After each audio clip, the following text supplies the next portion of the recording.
ゲームだけど収益がなく、ゲームとしては成功していても仕事として失敗しているというのは本当に多いんですよね。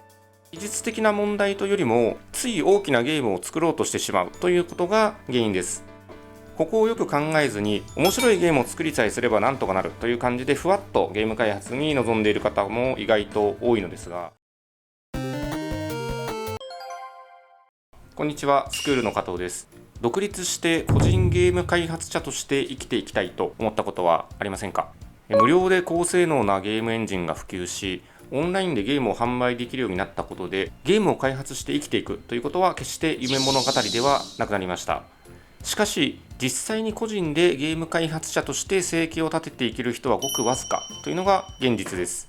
個人ゲーム開発者としてうまくやっていくためのポイントはたくさんありますけれども、この動画ではいろいろな個人ゲーム開発者を見てきた私の観点から、成功している個人ゲーム開発者さんはこれを意識していることが多いというポイントを3つに絞ってご紹介したいと思います。まず1つ目のポイントは、とにかく小さく作るということです。1つのゲームを完成させるのは結構大変です。だいたい想像の3倍大変と見積もっておいて良いと思います。これは技術的な問題というよりも、つい大きなゲームを作ろうとしてしまうということが原因です。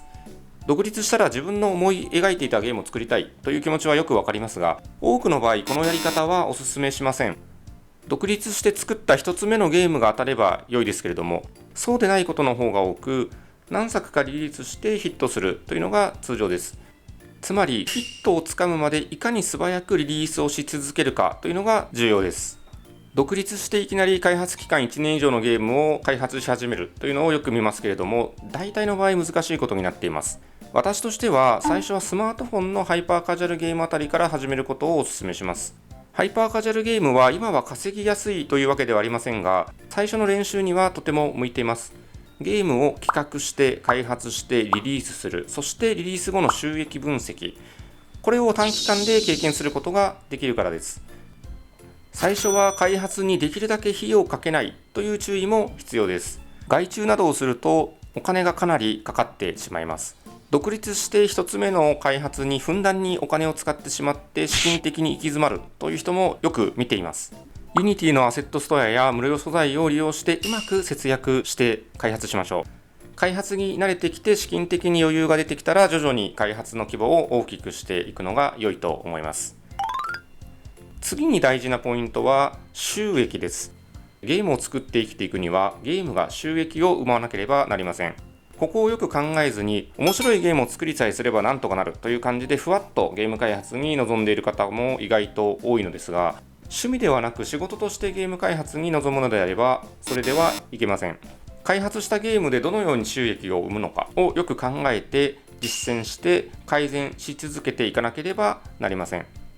スマートフォンのゲームは収益構造とゲーム性が一体になっていますので、広告や課金の仕組みをよく勉強してゲームの企画を考えるときに収益のことも考えておくというのはとても大切なことです。開発を始めた後で収益性を盛り込むのはかなり大変です。絶対に最初に考えておきましょう。Steam や Switch など買い切り型のゲームの場合はスマートフォンのゲームと比べると収益の面に関しては若干融通が利きます。売れさえすればそれが収益になるからです。それでも自分が予定しているゲームと同じようなジャンルのゲームがどれぐらい売れているのか情報を調べてみて収益のシミュレーションはしておくべきでしょう。このような調査は安易に安い価格をつけたり、あるいは高すぎる価格をつけて売れないというようなことを防ぐのにも役に立ちます。良いゲームだけど収益がなく、ゲームとしては成功していても仕事として失敗しているというのは本当に多いんですよね。最後のポイントはマーケティングです。マーケティングと聞くとそういうのはよくわかんないと思うかもしれませんが、要はどうやってゲームを宣伝して売るのかということです。一般的に多額の広告費をかけられない個人のゲーム開発者にとってここは本当に大きな問題になりがちです。まず考えるべきは自分で売るべきかどうかということです。ゲーム業界にはパブリッシャーというゲームを売る専門の会社がありまして、ゲームを開発するデベロッパーと役割分担をすることができます。売るのが苦手という方はパブリッシャーと契約して開発に専念するというのも戦略の一つです。広告宣伝費などは一般的にはパブリッシャーが負担しますので、広告費をかけたのにうまく売れずに回収できない赤字になるというリスクを避けることができますし、人気のパブリッシャーであればその知名度によってファンがいますので売り上げも期待することができます。一方でパブリッシャーと組むデメリットもあります。パブリッシャーも仕事ですので、売れそうなゲームでなければ契約をしません。パブリッシャーにアプローチしてゲームについて説明し、条件交渉をして契約をするというだけでも結構大変です。そして売り上げが上がればその一部はパブリッシャーの取り分になることが多いです。もしパブリッシャーが十分な販売活動をしてくれないのに、売り上げの一部だけ取っていくような場合は、単純に開発者は損をしてしまいます。実際にあまり良くないパブリッシャーというのもありますので、それを見極めるというのは必要なことです。パブリッシャーと組まずに自分でゲームを販売するというのももちろんありな手法の一つです。この場合 SNS やゲームメディア、 YouTube、ゲームイベント、そして広告などを組み合わせてゲームを PR していくということになりますけれども、開発とは違うノウハウが必要になりますので、これを苦手とする個人ゲーム開発者さんは多いと思います。これを何とかするには自分で考えたり調べたりして低予算で実践してみるということを繰り返すとともに、知っている人から教えてもらうというのがおすすめです。知り合いの開発者に聞ける人がいるのであればそれが一番良いんですけれども、そういう知り合いが今はいないという方は勉強会やセミナーに参加してみるのも良いでしょう。Unity の黙々会などに参加して開発者仲間を作るのも良い方法だと思います。もしどうしてもそういう環境にないという場合は、最近ゲーム開発者さん向けの Discord サーバーを立ち上げましたので、ぜひ覗いてみてください。いろいろな相談ができるチャンネルをご用意いたしました。さて、個人ゲーム開発者が独立をしてまず意識しておくと良いポイントを3つご紹介しました。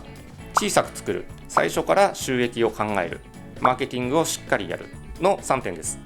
ただ追加でお伝えしたいことがありまして、まずこれは私の考えだということです。私の考えとは違うアプローチで成功している個人のゲーム開発者ももちろんたくさんいらっしゃいます。どのようなやり方を選ぶかはご自身の信念やビジョンに従ってよく考えて決断してください。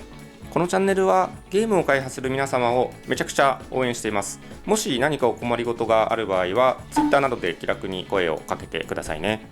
最後までご覧いただきましてありがとうございました。もしよろしければ高評価とチャンネルのフォローもよろしくお願いいたします。ありがとうございました。